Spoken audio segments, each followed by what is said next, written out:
quero começar conversando com você sobre essa pergunta que veio no meu coração, e eu creio que talvez seja algo que intriga muito alguns aqui. Por que será que o Judas traiu Jesus? E eu queria que você estivesse pensando, né, e refletindo sobre isso. Por que que o Judas traiu Jesus? Essa é uma pergunta que muitas pessoas estudiosas já têm pensado e até comentado sobre ela, talvez porque, afinal de contas, Judas estava pensando, né, na forma política de levar Jesus a se tornar alguém como líder, né? Quem sabe, talvez, o Judas estava com raiva de Jesus por causa da forma que Jesus tratava o ministério, quando ele abençoava a vida das pessoas, honrando as pessoas, distribuindo, né, os recursos da terra para a vida das pessoas, ou talvez por um simples destino, né, o papel o qual ele estava estabelecido. Agora, é possível que todas essas argumentações elas são válidas, porém, eu quero te levar a, hoje, perceber algo muito poderoso que o Espírito Santo trouxe ao meu coração, e eu creio que ele vai revelar também ao seu hoje. Por que que verdadeiramente Judas traiu Jesus? É possível que a resposta está justamente em cima daquilo que nós vamos ouvir e estudar hoje. Então, eu quero levar você a perceber algumas coisas no mundo espiritual, e eu quero então fazer você entender. Agora, para isso acontecer, nós precisamos sair desse cenário qual você acabou de ouvir, esse filmezinho, né? Tá? Que você acabou de ver sobre Jesus, que era uma ceia, a ceia do cenáculo, um momento crucial para Jesus, e nós vamos voltar agora para uma outra ceia, baseado no texto de João capítulo 6, de 1 a 13. E aqui eu não vou nem ler, mas eu quero contar essa história para você entender, tá? Eu quero te mostrar algo aqui que eu creio que vai ser muito importante, porque Jesus estava sendo seguido por uma grande multidão. Você sabe que aqui em João,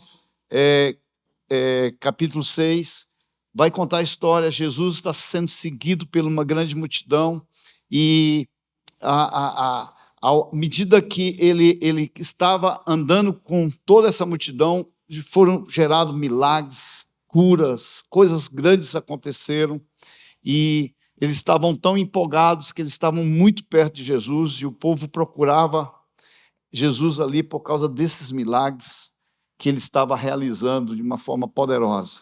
Quando Jesus vê aquela multidão com fome, ele dá comida para o povo. E aqui, então, Jesus, além de gerar milagres, ele também abençoa a vida das pessoas, e ele consegue dar comida. Mas começa aqui uma pergunta aos discípulos, porque nesse momento ele gera uma expectativa de fé para os discípulos. Aí o Jesus chega e diz assim: nós precisamos dar comida para esse povo. E eles então perguntam: onde é que a gente vai comprar pão para tanta gente? E aí descobrem ali no meio do povo que tem um menino que tem pão e peixe, e Jesus então faz aquela multiplicação que todos nós já conhecemos, né? A multiplicação dos pães e dos peixes, e é feita uma grande multiplicação, come-se muitas pessoas, e ainda sobra 12 cestos. Olha só. Agora, esse ambiente todo, queridos, eu quero te levar a entender, porque aqui traz um quadro, uma fome natural e uma fome espiritual. Nós precisamos perceber que existe pessoas que têm fome, tá, do natural, mas o grande segredo aqui, e é isso que eu quero trazer como revelação ao seu coração, é a fome espiritual. E a razão por que eu creio que o Judas traiu Jesus é porque ele começou a se envolver com a estrutura humana e esqueceu da revelação espiritual. Muitos de nós, às vezes, estamos, infelizmente, atrelados a esse mesmo sentimento. Às vezes nós estamos procurando Jesus pelaquilo que Ele pode nos oferecer, nos dar, e não pelaquilo que Ele é. Quantos estão entendendo isso? Quando isso revela ao nosso coração, a gente começa a mudar de entendimento. Então Jesus, Ele multiplica os pães ali, os pães, e muitos ali talvez possam ter lembrado, né, do episódio lá, do povo que tinha saído, né, da escravidão do Egito, estava no deserto, e o Senhor Jesus então alimentava esse povo lá. Melhor, Deus alimentava o povo lá. É tanto que o Moisés, intrigado por causa dessa situação, você vai ver a maneira como Deus estava tratando eles no momento em que o Senhor, Ele deu comida para o povo, disse assim, esse povo está atrás de comida, né? E o Senhor, Ele tem um momento de fúria, né? E coloca sobre o povo muita comida. Então, a gente precisa logo entender isso. Agora, mas existe uma diferença entre esse maná, que era a necessidade ali do momento, e Jesus, que Ele se torna para nós aqui o pão da vida. Eu preciso que você entenda que Jesus, Ele quer se revelar como o pão da vida, o pão que alimenta e que mata a fome, a nossa fome espiritual. Eu preciso levar você para entender. Olha só o que a palavra de Deus diz no momento crucial onde Jesus está, e Ele vai ser tentado justamente na necessidade do pão, e Ele diz que não só de pão viverá o homem, mas de toda a palavra que procede da boca de Deus. O que Jesus revelou aqui? Que a vida espiritual é maior do que a natural. E nós precisamos, então, dentro do nosso coração, ter esse entendimento. Eu queria que você entendesse algo aqui, porque isso é muito revelador para mim e para você. Quando Jesus diz aí, em João 6,35, Ele afirma, eu sou o pão da vida, quem vem a mim jamais terá fome. É o que Jesus está querendo revelar a nós hoje. Mas, queridos, Jesus não é apenas o pão, ele não quer só apenas dar o pão, Ele quer se tornar o pão vivo na sua vida. É tanto que hoje a gente vai ter a ceia, e ao ceiar você precisa perceber a importância desse pão. Porque quando nós entendemos isso, a nossa fome, né? Nós somos curados, nós somos restaurados. Então Jesus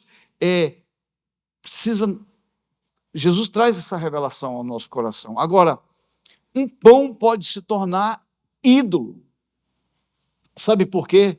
Porque muitas pessoas estão atrás justamente dessas situações. E depois da multiplicação dos pães, a multidão começa a perceber que poderia ter Jesus, e aqui foi a grande questão, porque agora o pão se tornou ídolo para eles. Eles estavam vindo atrás de Jesus não só por causa de que Ele curava, de que Ele restaurava, mas agora porque Ele poderia saciar a fome do povo que estava em necessidade. E muita gente, então, atrás de Jesus por causa da comida.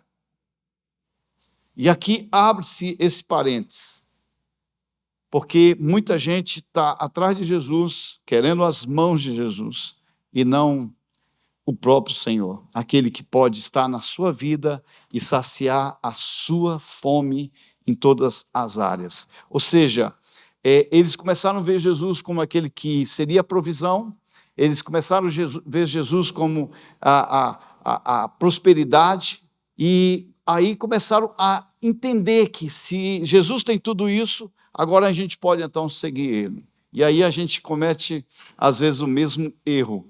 E a palavra do Senhor Jesus, lá em João 6,14, diz que eles começaram a falar essa palavra: este é verdadeiramente o profeta que deveria vir à terra. Agora só que você vai ver aí que Jesus, conhecendo os corações, estou lendo a palavra, estou levando você a esse entendimento, Jesus conhecendo os corações, porque Jesus nos conhece por dentro e por fora. Ele sabe o que você está pensando agora, quais são as suas queixas, suas lutas, suas guerras. Ele conhece tudo. Então, o homem jamais pode enganar Jesus. E é isso que nós precisamos entender.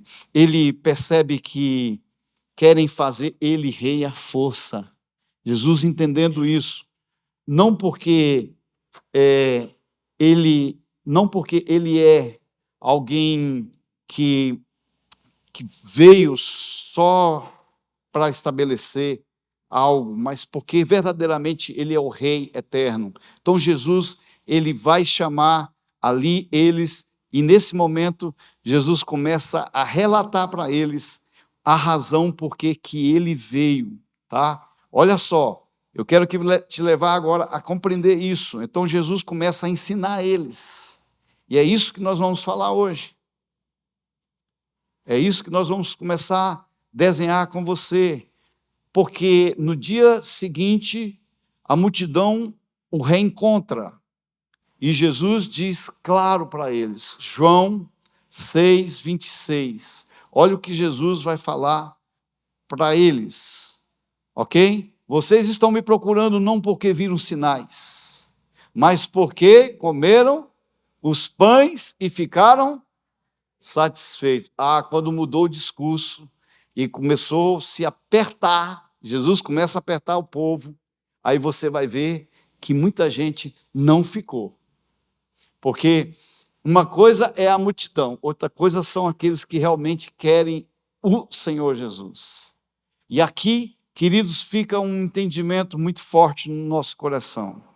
Porque, olha só, vocês não querem a mim, é isso que Jesus está falando. Vocês querem o que eu posso dar, vocês querem as minhas mãos.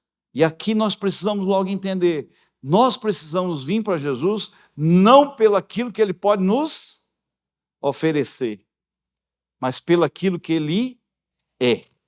Nós precisamos vir para Jesus pelo aquilo que Ele é. Então, o povo estava atrás da comida. Então Jesus começa a ensinar em João 6, 27, de 35 a 35, diz assim: trabalhem não pela comida que se estraga, mas pela que permanece para a vida eterna. O pão de Deus é o que desce do céu e dá vida ao mundo. Eu sou o pão da vida. Quem vem a mim jamais terá fome. A multidão, queridos, quer milagre, provisão, quer benefícios, mas não quer o próprio Senhor Jesus. Ele entendeu isso. E então ele aperta o povo, e agora nós vamos entendendo que o que o próprio Judas fez é porque o Judas acabou caindo na mesma tentação da multidão. A traição de Judas é porque ele foi se deixando levar pelo discurso da multidão. Muitos de nós, às vezes, por causa de situações, acabamos vivendo isso. Então, muitos aqui começaram a murmurar. Depois desse discurso, desse discurso de Jesus, o pessoal começaram a murmurar. Sabe o que eles começaram a falar? João 6, 20 e 42. Olha só o que está escrito aí. Então muitos começaram a murmurar e dizer: esse não é o Jesus, o filho de José? Olha como mudou a coisa. Antes eles estavam falando assim: esse é o homem que Deus mandou para abençoar a nossa vida, é o líder que nós precisamos, né? Mas quando Jesus muda e começa a ensinar e apertar e trazer a coisa para a normalidade, agora eles começam a se levantarem contra o próprio Senhor e começam a trazer essas tipo de palavra. Por acaso não conhecemos o pai e a mãe dele? Como é que ele agora diz desci do céu? Por quê? Porque não houve revelação de quem é Jesus. O grande segredo aqui, queridos, e o que eu quero trazer você para entender, é que nós precisamos ter a revelação de Jesus. A revelação de Jesus, de quem ele é, a razão por que ele veio, porque muitos de nós ainda estamos presos na visão do ventre de Maria, quando Jesus foi estabelecido ali. Mas esquecemos de que ele estava no céu. Ele estava no céu. E a Bíblia vai dizer que Deus só tinha um único filho. Lembra lá? Porque Deus... Se você não souber esse versículo aí, eu vou... Que esse todo mundo tem que saber, né? Vamos lá?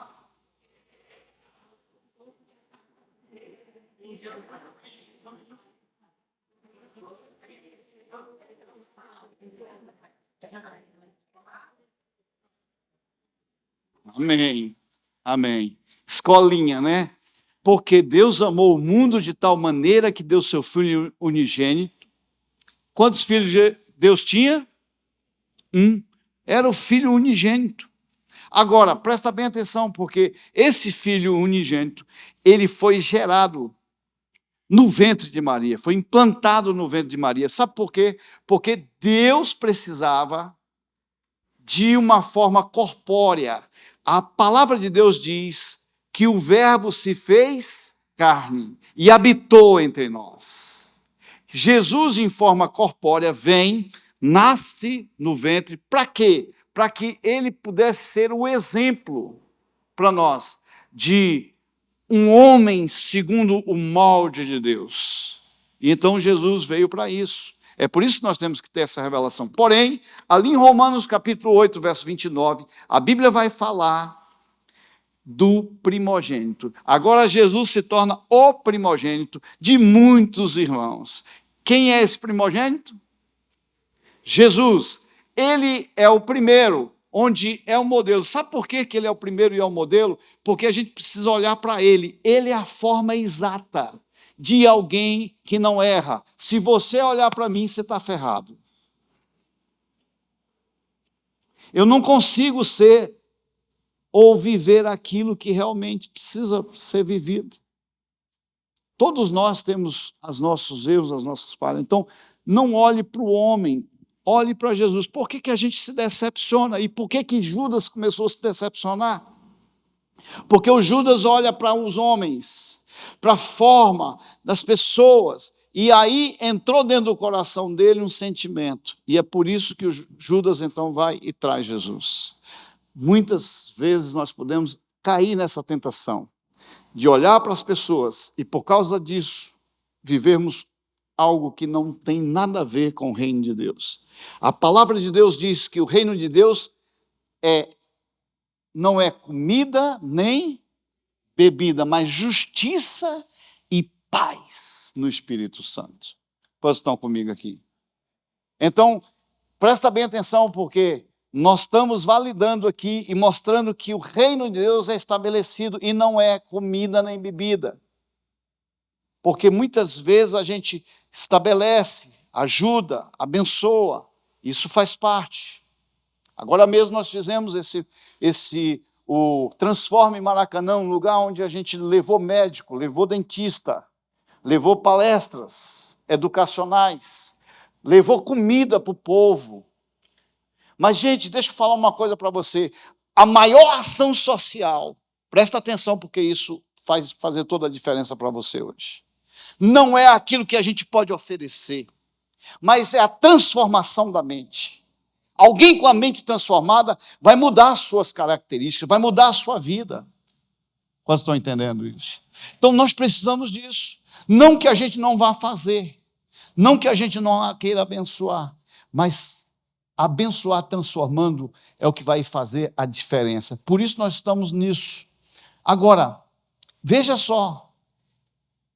Jesus ali começa a decidir com eles, porque esse tipo de fé que eles estavam tendo é uma fé superficial e frágil. Muitos de nós podemos estar vivendo isso, uma fé superficial e frágil, porque depende do que recebe e não daquilo que conhece. É sério isso, né? Porque muita gente vive na dependência disso. Você precisa conhecer Jesus, você precisa ter intimidade com Jesus. Pastor, como é que eu faço isso? Busca Ele. Então, você precisa buscar o Senhor. Procure o Senhor e não as suas mãos. Porque às vezes nós estamos ainda querendo as mãos de Jesus, querendo as bênçãos, não o abençoador. Já viu aquela coisa que a gente às vezes está correndo atrás da bênção? E quando a bênção chega, aí já era.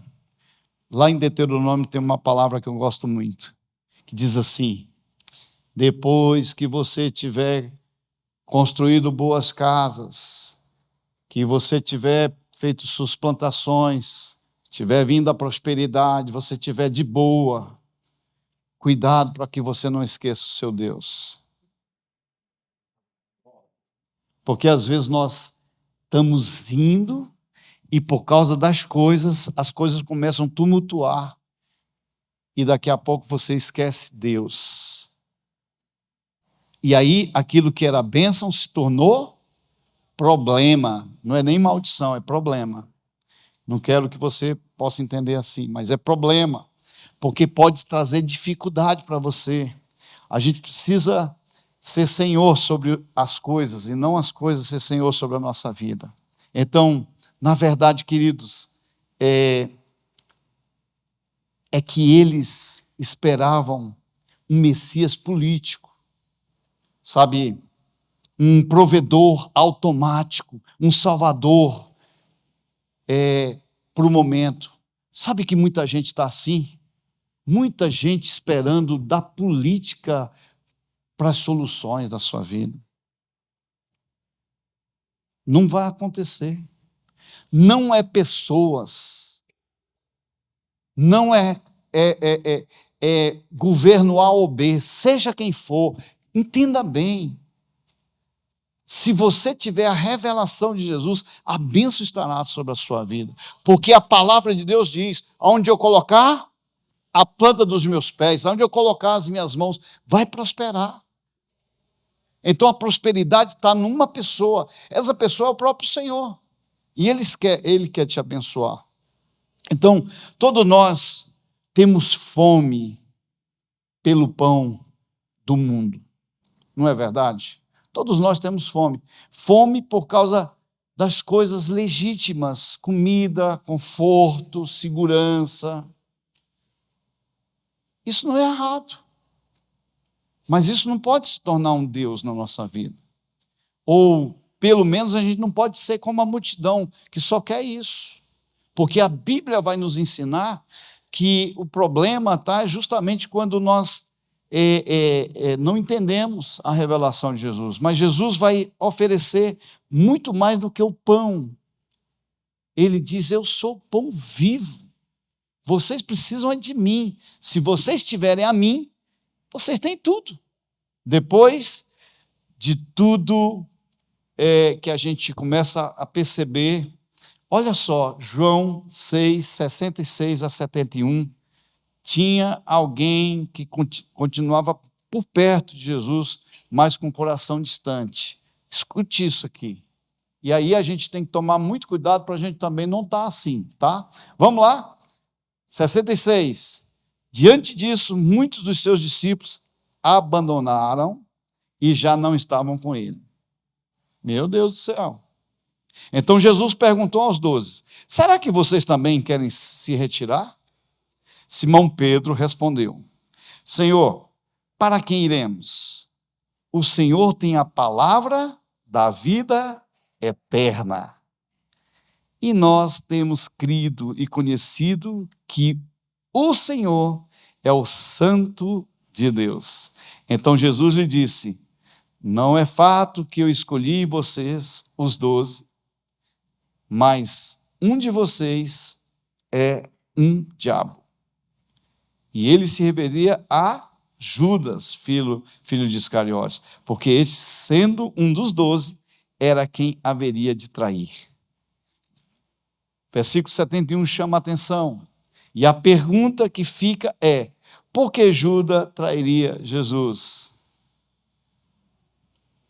Judas tinha uma fome, sua fome era por algo imediato. Era isso que estava no coração de Judas. Pessoas que estão no imediatismo estão ativados por essa mesma configuração do Judas. Nós precisamos entender no nosso coração que o Senhor quer trazer para nós liberdade. Olha só o que diz Filipenses 3,19. Paulo, entendendo isso, traz essa revelação. Veja esse texto, porque é muito importante ele. Olha só, diz assim: quanto a estes, ele está falando do povo, o seu destino é a perdição e o seu Deus é o estômago. E tem orgulho do que é vergonhoso. Eles só pensam nas coisas terrenas. E é justamente isso, a trajetória de Judas mostra isso. Ele roubava na bolsa do próprio Senhor. Ele criticou Maria por causa do perfume que foi derramado. Esse Judas era complicado, gente. E por fim ele vendeu Jesus por causa de 30 moedas. Trocou o sagrado pelaquilo que era imediato, que era visível. Quantos de nós podemos viver isso? Nós estamos na semana que a gente chama de Quaresma, né? Uma Semana Santa. Mas se a gente não viver o princípio, a gente fica só no religioso. E se perde, porque muita gente no religioso perdido. Então Judas, assim como a multidão, tinha uma fome profunda, mas era só pelo que estava só por aquilo que o mundo poderia oferecer. Judas continuava à mesa, mas o seu coração estava muito longe do Senhor. Quantos de nós estamos nos convívios dos relacionamentos? Eu quero falar para vocês da importância da mesa. Como é importante a gente sentar. E quando a gente fala de mesa, a gente fala muito sobre discipulado, relacionamento. É tudo que o Senhor tem para nós. O relacionamento é muito importante, gente. Na mesa, a cura. Então, é importante que você sente na mesa com a sua família, com os seus filhos.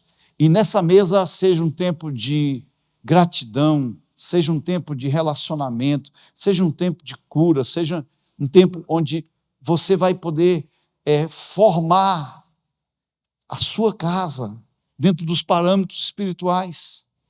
Porque é assim, olha só, o fim de Judas, para você entender. Mateus 27, de 1 a 15. Vamos lá, vamos ver o que está escrito aí. Diz assim: de manhã cedo, todos os chefes dos sacerdotes e líderes religiosos do povo tomaram a decisão de condenar Jesus à morte. E amarrando-o, levando-o, entregaram a Pilatos, o governador.